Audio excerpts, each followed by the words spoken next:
আসসালামু আলাইকুম কুমিল্লাবাসী, আমি এই মুহূর্তে আছি কুমিল্লার টমসম ব্রিজের গ্র্যান্ড ক্যাসেল হোটেলে। এই হোটেলে আইছি একটা অনুষ্ঠানে। এই অনুষ্ঠানটা হলো 2025 সালে যারা হজে যাইতেছে তারারে প্রশিক্ষণ দিতেছে আল আরাফা হজ কাফেলা। لبيك لا شريك لك لبيك إن الحمد والنعمة لك والملك। চলেন এবার একটু আমরা কথা শুনি আল আরাফা হজ কাফেলার ব্যবস্থাপনা পরিচালক মুকিত বিন হেলাল ভাই কি বলেন। আল্লাহর রহমতে আপনাদের দোয়া এবং বিশ্বাসে সারা বাংলাদেশে আজকে আল আরাফা একটা পরিবারটা অনেক বিশ্বাস এবং সম্মানের জায়গায় বর্তমানে অবস্থান করছে। আসলে আমরা এই বিশ্বাসটাকে ধরে রাখতে চাই। এই বছর আমরা 1173 জন হাজি নিয়ে ইনশাআল্লাহ 10 তারিখ রওনা হচ্ছি, যদি আল্লাহ আমাদের সবকিছু ঠিকঠাক রাখেন এবং কবুল করেন। আপনারা শুধু আমাদের প্রতি বিশ্বাস রাখবেন, আস্থা রাখবেন। স্বল্প খরচে হজে যাওয়ার দায়িত্বটা আমরা আপনাদের থেকে নিলাম। আমরা ইনশাআল্লাহ এটা ব্যবসার উদ্দেশ্যে না। আরেকটি কথা বলি, বর্তমানে ব্যাঙের ছাতার মতো হজ কাফেলা খোলা হয়েছে। ওষুধ দোকানেও হজ কাফেলার সাইনবোর্ড থাকে, কিছুদিন কাপড় দোকানে হজ কাফেলার সাইনবোর্ড থাকে। তো হজ আসলে ওনাদের কাছে আমি বলবো ব্যবসা, আমাদের কাছে সেবা। কারণ আমাদের পুরো টিমটাই আপনারা দেখছেন, যারা মুআল্লিম আছেন, যারা পরিচালক আছেন, একমাত্র আমি ছাড়া বাকি সবাই আলেম। অনেক অনেক ধন্যবাদ আল আরাফা হজ কাফেলার ব্যবস্থাপনা পরিচালক জনাব মুকিত বিন হেলাল ভাইকে। এই মুহূর্তে আমরা কথা শুনবো আল আরাফা হজ কাফেলার সম্মানিত চেয়ারম্যান জনাব কাজী মাজারুল ইসলাম ভাইয়ের। এই বছর ইনশাআল্লাহ আল্লাহ সাইতে আমাদের হাজি যারা 2025 সালে পবিত্র হজের জন্য উদ্দেশ্য হবে, এরকম আমাদের ব্যক্তি পুরুষ মহিলা মিলে 1173 জন হাজি ইনশাআল্লাহ পবিত্র আমরা হজের উদ্দেশ্যে রওনা হবে। আমরা 10 তারিখে আমাদের ফ্লাইট। আজকে আমরা হজ প্রশিক্ষণ করেছি কাফেলার মাধ্যমে ইনশাআল্লাহ সর্বোচ্চ সেবা দিয়ে সবসময় থাকি। এবছর আমাদের হজের যারা যাবে 2025 সালে হাজিরা, ইনশাআল্লাহ তাদেরকেও আমরা সর্বোচ্চ সেবা দিয়ে ইনশাআল্লাহ পবিত্র হজের পরিপূর্ণ কার্যক্রম করতে আমরা সচেষ্ট থাকবো। এই অনুষ্ঠানে আরও উপস্থিত ছিল কুমিল্লা কেন্দ্রীয় ঈদগাহ এবং কান্দিরপাড় জামে মসজিদের সম্মানিত খতিব মুফতি ইব্রাহিম কাদেরী সাহেব।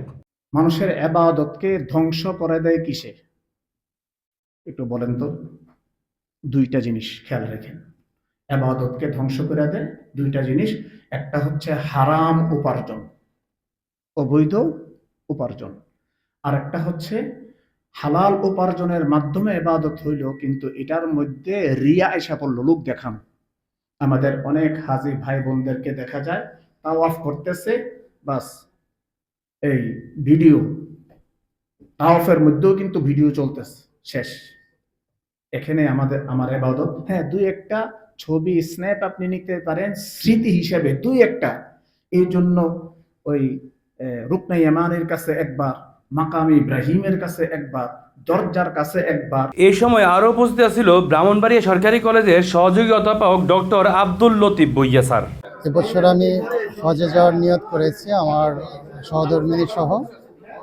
তো এই হজে যাওয়ার জন্য আরও কয়েক বছর আগে থেকেই চিন্তা করেছিলাম। তো এবার আমি আল আরাফা হজ কাফেলার মাধ্যমে হজে যাচ্ছি। আমি বিভিন্ন মাধ্যমে জানতে পেরেছি যে এই হজ কাফেলার মুআল্লিম সবাইকে ভালো সেবা দিচ্ছেন। সব কিছু মিলে তার তাকওয়া এবং মেহমানদারি মিলে আমার কাছে মনে হয়েছে যে আল আরাফা হজ কাফেলা আমাদেরকে ভালোভাবে হজ করাতে সক্ষম হবেন। এই মুহূর্তে বক্তব্য দিতেছে দারোগাবাড়ি জামে মসজিদের খতিব মাওলানা ইয়াসিন নুরি সাহেব। আমাকে মুসলমান হতে হবে, মুসলমান হলেই চলবে না, আমাকে পরিপূর্ণ মুসলমান হতে হবে। আর এখানে হজের ব্যাপারে বলা হচ্ছে শুধু পরিপূর্ণ মুসলমান হলেই চলবে না, তোমাকে আরেকটা শর্ত এখানে অ্যাড করা হচ্ছে। বলছেন তোমাকে সেই মক্কাতুল মুকাররমা, মদিনাতুল মুনাওয়ারা, বাংলাদেশ থেকে ওখানে যাওয়া আসার অর্থ তোমার থাকতে হবে। এই সময় হাজিরার সাথে কুমিল্লার অনেক গণ্যমান্য ব্যক্তিবর্গ উপস্থিত ছিল। বিপি জসিমউদ্দিন ভাই উপস্থিত ছিল। উনি ওনার কর্মকাণ্ড অনেক ভালোভাবে পরিচালনা করছেন। উনি প্রত্যেকটা হাজিকে চেষ্টা করেন, উনি আন্তরিকভাবে প্রত্যেকটা হজের কাছে। আসলে হজ কিন্তু একটা অনেক কঠিন একটা এবাদত, ইসলামের মধ্যে সবচেয়ে বড় এবাদত। আমি নিজের জন্য উদ্যোগ নিয়েছি এবং যেহেতু একবার করে আসছি উমরা, আমি আমার সব কিছু ভালো লাগছে, একদম সব পুরো প্যাকেজ দিয়ে আমার কাছে মানে ভালো লাগে। এই জন্য আমি আবার সিদ্ধান্ত নিয়েছি ওনার মাধ্যমে হজ করবো। এবার উমরা করেছি 2022। ওই তখনই আমি করছি যে আপনার মাধ্যমে আমি হজ করবো। আর সবাই যারা আসতে মানে যাই মাধ্যমে মানে আরাফার মাধ্যমে যাইতে চায় তারা যেতে পারবেন। আমি নিজে যাচ্ছি। আপনার যারা পরিচিত আছে আপনি কি ওনাদেরকে বলতে চান? হ্যাঁ হ্যাঁ হ্যাঁ, আমি বলতে চাই যারা ইচ্ছা হয় আপনি একবার যেয়ে দেখেন ওনার ইয়াটা কেমন, সার্ভিসটা কেমন। আর অন্য কিছু বলবো না, যাওয়ার পরে বুঝতে পারবেন আপনারা। নিজে সিদ্ধান্ত নেবেন, আগে উমরা করে আসেন, না হলে পরে হজ করার ওনার মাধ্যমে হজ করার চিন্তা ভাবনা করবেন আপনি। যে এখান থেকে যে আল আরাফা হজ কাফেলা থেকে যারা গিয়েছে খুব সন্তোষজনকভাবে গিয়েছে। আবারও যারা যাবেন আশা করি সবাই ভালোভাবে হজ সম্পন্ন করতে পারবেন ইনশাল্লাহ। এই আমার বলার। তো আমারও আত্মীয় স্বজনও যেতেছে, আমার ছেলেও যাবে, আমার নিজস্ব আত্মীয় স্বজন যেতেছে। সবাই উত্তর কামনা সুস্বাস্থ্য কামনা করি। আমরা তো 2014-তে হজ করছি, 2013-তে উমরা করছি। করার পর দেখলাম যে আসলে কথার সাথে কাজের মিল পাওয়া যায় না।